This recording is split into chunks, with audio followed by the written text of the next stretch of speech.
Hey guys, Greg here with another Think About It video, and today I want to talk about second guessing yourself. I've had a lot of conversations the last few days with my friends, with family, some with my challengers in one of my challenge groups.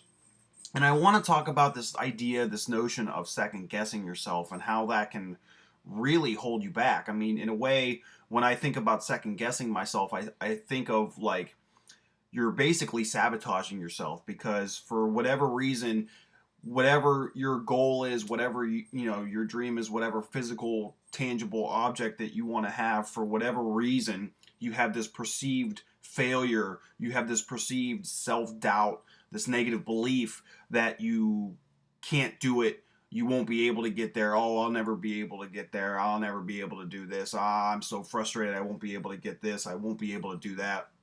I'll never get to where I want to be. And then, as we've talked about in previous videos, once you start, talking to yourself like that, that can very easily snowball into the point where, you just totally quit and you give up and then you're right back at square one. And obviously that's not what we want. One of the things that I always remembered from, personal development from what I did, a few years ago was I remember one line in particular that said, there are enough forces in the world trying to bring you down, and they don't need your help. That line always stuck with me just because, that is, covers everything and encompasses everything that we need to know about second guessing ourselves is, and it's true. I mean, there's so many forces in the environment, whether it's other people, other things, people at work, your friends, your family.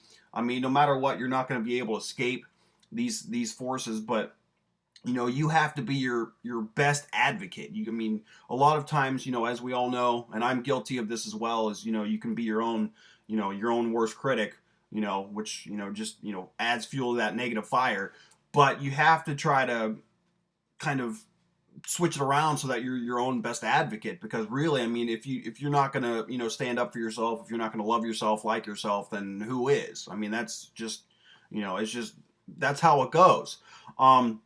One of the things that I do want to discuss too, to go along with that, is, like I said about the perceived failures. I think, a lot of times when people get started, they try one thing and it doesn't work, and then they're like, oh, this won't work, I can't do this, and then they fail, and they don't realize that the road to success is actually, goes all over the place. It's not a straight line. It's not like you're going to go from point A to point B, in one day, 1 week, maybe even 1 month. I mean, it's going to take, twists and turns. You're going to have to try different things. You're going to have to, play with trial and error.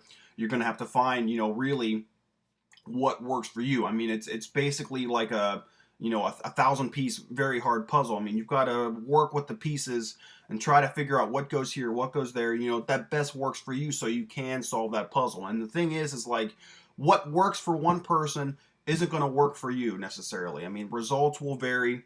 That's why I said you have to work with trial and error. You've got to play around with it. Try to find what works for you. The biggest thing here that I want you to take away from this is action breeds confidence.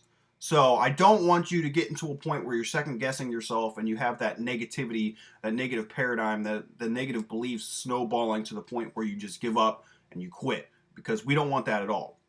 What I want you to do is, try to step out of your comfort zone a little bit and take action, because action does breed confidence. It gets rid of that fear. The more you do it, the less likely you are to be afraid of it. And then the more confidence you will get, because you'll be like, hey, I did it. That wasn't so bad.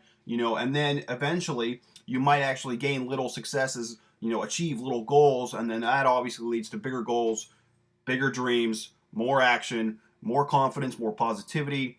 Therefore, you're bettering yourself, and, you'll go from point A to point B. Granted, it might take, months, years. Like I said, the road will be, all over the place, but, you will be much more confident. You'll feel much better about yourself. And in the case of, fitness, like we usually talk about, motivation, not only will you be healthier, mentally, but you'll be healthier physically as well. So think about it, guys. Try to take some action today. Step out of your comfort zone. Action breeds confidence. So remember, guys, where there's a will, there's a way, and I'll see you guys soon.